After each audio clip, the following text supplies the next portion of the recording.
What is PKRST method? PKRST method is one of learning method that helps you to understand what is the text about. So we use PKRST for you to understand what is the text about. Jadi metode PKRST ini biasa dipakai untuk membantu siswa atau membantu kamu memahami isi teks bacaan. Oke, terdapat beberapa step dalam PKRST method. Yang pertama, preview. Yang kedua, question. Ketiga, read. Yang keempat, summarize. Yang kelima, test.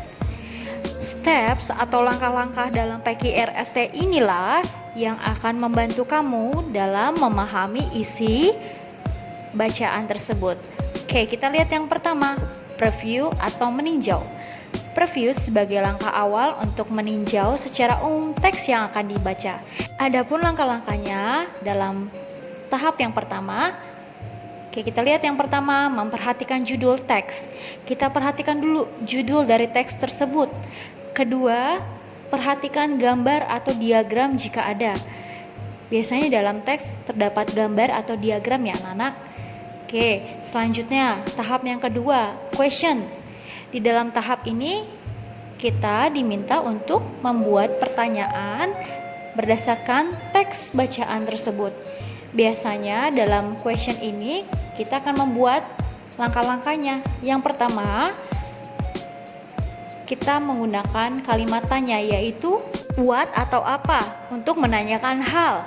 Lalu yang kedua, where, di mana, untuk menanyakan sebuah tempat, asking for a place. Oke, selanjutnya when untuk menanyakan waktu. Contoh keterangan waktu seperti pagi hari, siang hari, tanggal, bulan, tahun. Oke, selanjutnya who untuk menanyakan seseorang. Ya, yang terakhir how, bagaimana atau berapa.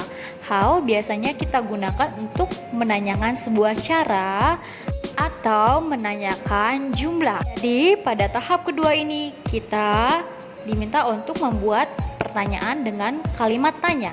Selanjutnya, read atau membaca. Tahap ini adalah tahap terpenting dari metode ini.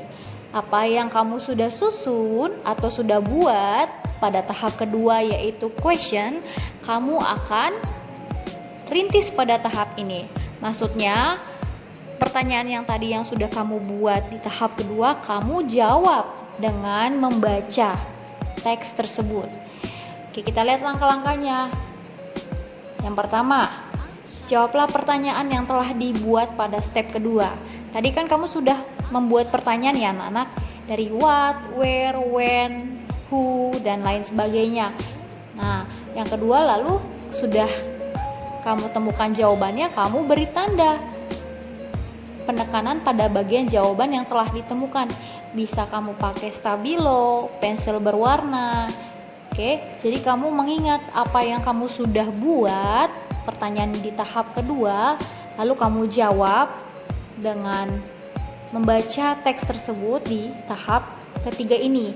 Baca kembali dengan baik bagian yang dianggap sulit. Kamu dapat mencari kata-kata yang sulit menggunakan kamus atau dictionary. Oke, sampai sini paham anak-anak? Tahap ketiga, read. Selanjutnya, tahap keempat, summarize. Pada tahap ini, kamu diminta untuk membuat ringkasan informasi yang telah diperoleh dari teks yang telah dibaca. Nah, maksudnya apa? Pada tahap ketiga tadi kamu sudah menjawab pertanyaan-pertanyaan pada tahap kedua kan? Nah, setelah itu buatlah kesimpulan atau ringkasan dari jawaban-jawaban yang sudah kalian susun berdasarkan jawaban yang kalian telah temukan pada tahap ketiga. Tahap ketiga tadi apa? Read atau membaca. Kalian susun semua informasi yang sudah kalian dapatkan, lalu buatlah ringkasan. Selanjutnya, tahap yang terakhir adalah tes. Pada tahap ini, pastikan kembali teks yang kalian sudah baca itu kalian sudah pahami ya. Dalam tes ini guru akan memberikan tes kepada kamu. Apakah kamu telah memahami isi dari bacaan yang telah diberikan dan yang sudah kamu baca sebelumnya melalui preview, question, read, summarize, lalu yang terakhir adalah text. Okay, next I will give you a text.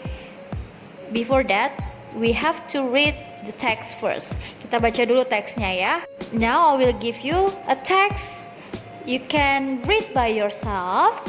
After that, we want to comprehend what is the text about using PQRST method. Oke, kita akan menggunakan metode PQRST untuk memahami teks ini, The Sydney Opera House. Siapa yang masih ingat langkah yang pertama? Langkah yang pertama dalam metode PQRST, anak-anak, siapa yang tahu? Oke, kalau sudah baca, kita lihat tahap yang pertama, preview. Pada tahap ini kita langkah-langkahnya, siapa yang masih ingat? Judulnya dulu yang kita lihat. Judulnya apa, anak-anak? The Sydney Opera House.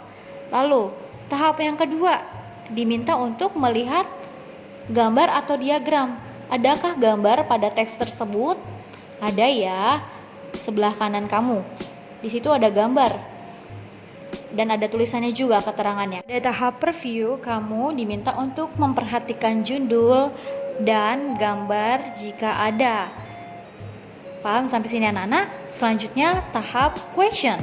Di tahap question kita akan membuat pertanyaan berdasarkan teks. Nah, di sini sudah ada 6 pertanyaan berdasarkan kalimat tanya. Yang pertama menggunakan kalimat tanya what. What berarti menanyakan hal. What is the name of the famous building in Australia? Apa nama gedung yang terkenal di Australia? Oke, kalimat tanya yang kedua, where, di mana, berarti menanyakan tempat. Where is the Sydney Opera House? Di manakah letak Sydney Opera House? Lanjut yang ketiga, when, menanyakan waktu. Kita lihat di situ ada timing, ada bulan, tahun, dan tanggalnya.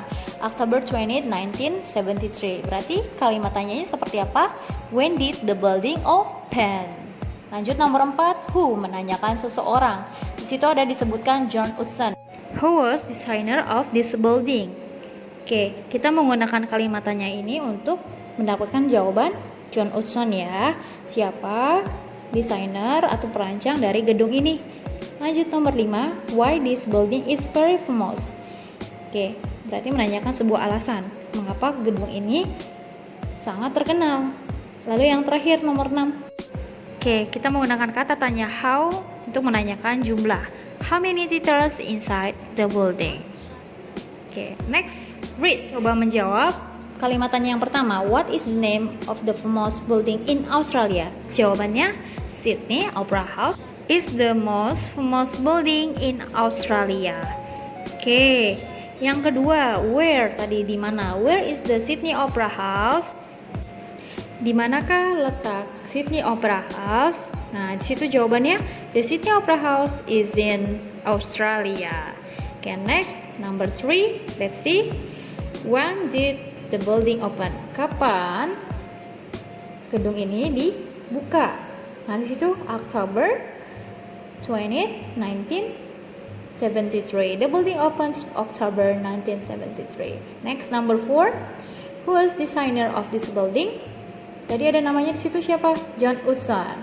The building was designed by an architect named John Utzon. Okay, next, number 5. Why this building is very famous? Mengapa gedung ini sangat terkenal? Di situ ada tulisan because. Because it looks unique. Oke, jadi jawabannya, this building is very famous because it looks unique. Next, number 6. How many theaters inside the buildings? Oke, di situ kita cari di paragraf kedua. How many theaters? There are 7 different theaters inside the building. Ada 7 theaters di dalam gedung tersebut. Last step, summarize. Di dalam summarize ini kita akan menyusun kesimpulan berdasarkan jawaban yang kalian sudah temukan di step ketiga. Oke, ini contohnya ya, anak-anak. The Sydney Opera House is the famous building in Australia. This building is very famous because it looks unique. The building opened in 20th October 1973. Jadi, jawaban-jawaban yang kalian sudah temukan, kalian susun menjadi sebuah ringkasan. Next step. Test. You have to answer this question completely. Number 1. What is the title of the text? Number 2. What is the famous building in Australia? Number 3. Where is the Sydney Opera House located? Next, number 4. Why this building becomes very famous? Next, number 5. Who was designed this building? Number 6. Where was John Utzon from? Number 7. What is the special kind of theater? Number 8. How many theaters inside the building? Number 9. How many shows they put every year? Last number 10. How many visitors did they get each year? Nah, kamu menjawab semua pertanyaan-pertanyaan ini untuk memastikan apakah kamu benar-benar sudah memahami teks bacaan tentang The Sydney Opera House. Jangan lupa dijawab ya anak-anak. Oke, thank you. Thanks for watching this video.